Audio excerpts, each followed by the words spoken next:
Consider a religion that questions the fundamental concept of God, one that asserts that the route to enlightenment resides not in divine intervention, but in our own hearts and brains.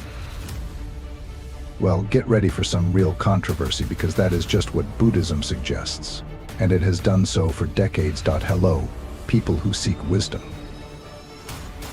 And now we're going to dive deep into one of the most controversial issues in spiritual history: why Buddhists reject the existence of God. Let me be clear before we get started. This video isn't about insulting anyone's beliefs or promoting any agenda. Free inquiry and challenging everything, including its own teachings, are central to Buddhism. Thus, you're at the proper place, whether you're a fervent believer, an extreme skeptic, or merely inquisitive about alternative viewpoints.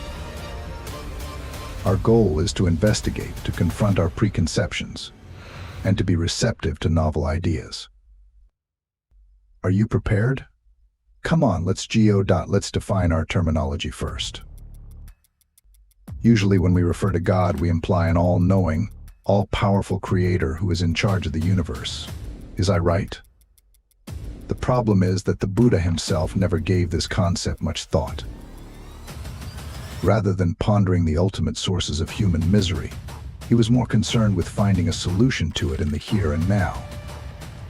In truth, the Buddha frequently said that inquiries concerning the nature of God and the cosmos had no bearing on the path to enlightenment, and hence stayed silent. After a few centuries, the majority of Buddhist traditions adopt a non-theistic perspective. However, this does not imply that they are atheists in general. Buddhists hold a variety of beliefs about deities and supernatural entities, but these are viewed less as all-powerful creators and more as symbolic embodiments of enlightened qualities. Why? Then, do we no longer believe in the Creator God? Well, the basic theme of Buddhism is empowerment of the self. According to what the Buddha taught, each and every one of us possesses the inner knowledge and compassion enough to end our own suffering. Our key to liberty is within. We don't need to rely on any outside God or Savior. It's as though we all harbor superpowers that are just waiting to be discovered. This concept of extreme personal accountability is revolutionary. It implies that we are responsible for our own pleasure and spiritual development. We cannot simply pray or offer sacrifices and hope that a higher power will take care of our issues. The last words said by the Buddha were, "Be a lamp unto yourself." Put another way, don't blindly follow any leader or doctrine. Instead, believe in your own wisdom and ask questions about everything. It gets even more intriguing though, so hold on. Buddhists also hold to the concepts of karma and rebirth, which hold that our past deeds affect our present and future experiences, both here on earth and in the hereafter. The cosmic game of cause and effect, if you will. The best part is that neither a heavenly accountant nor a celestial judge are required. We are the ones who determine our own fate. We get what we sow. The idea of non-self, or anatta, is another fundamental Buddhist tenet that is connected to the concept of karma. Get ready, because this one is really intense. Buddhism essentially holds that everything is transient and ever-changing, including our sense of self. There isn't a single immortal soul that was made by God. Rather, we resemble constantly fluctuating currents of ideas, emotions, and encounters. It's okay if this sounds psychedelic to you. This concept has long been a source of debate among philosophers. The Buddha did, however, make the point that holding on to a false sense of self is a primary cause of suffering. True freedom comes from letting go of our ego and accepting change as it comes. Although this may all sound very cerebral and abstract, direct experience was central to the Buddha's teachings. He desired for us to experience the truth for ourselves, rather than merely accepting his word for it. Buddhism therefore emphasizes meditation and mindful living so highly. We can see through the illusions to the true essence of reality by studying our own brains and developing awareness. And that's really the main issue. Buddhists hold that there is a supreme truth that transcends all language, ideas, and even beliefs. Direct insight is the only way to know it.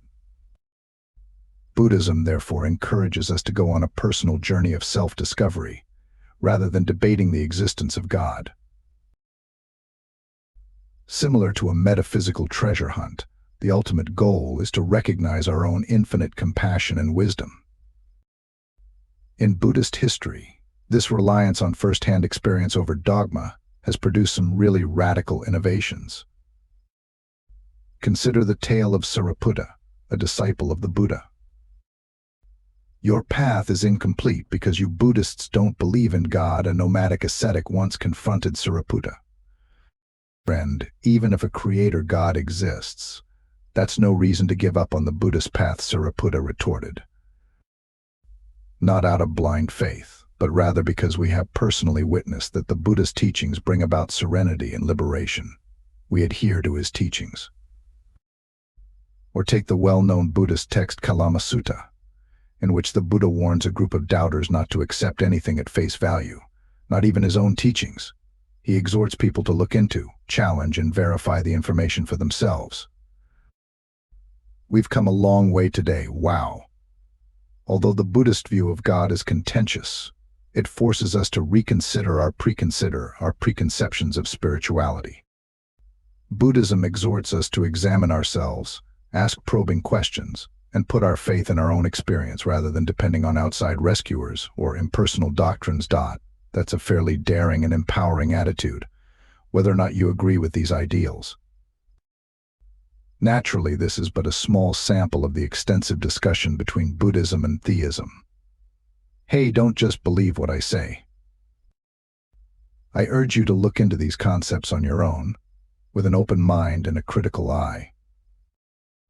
What are your thoughts on all of this, my fellow searchers of the truth? Is the Buddhist viewpoint fascinating, difficult, or even liberating to you? Tell me in the comments below. Please click the like button and subscribe if you liked this exploration in order to receive more mind-blowing stuff. Never forget that no YouTube video or sacred book has the final answers. In the recesses of your own consciousness, they are only waiting to be found. Thus, continue to ask questions, continue to practice, and have faith in your own understanding. I'll see you on the next journey, and until then, keep being inquisitive and kind.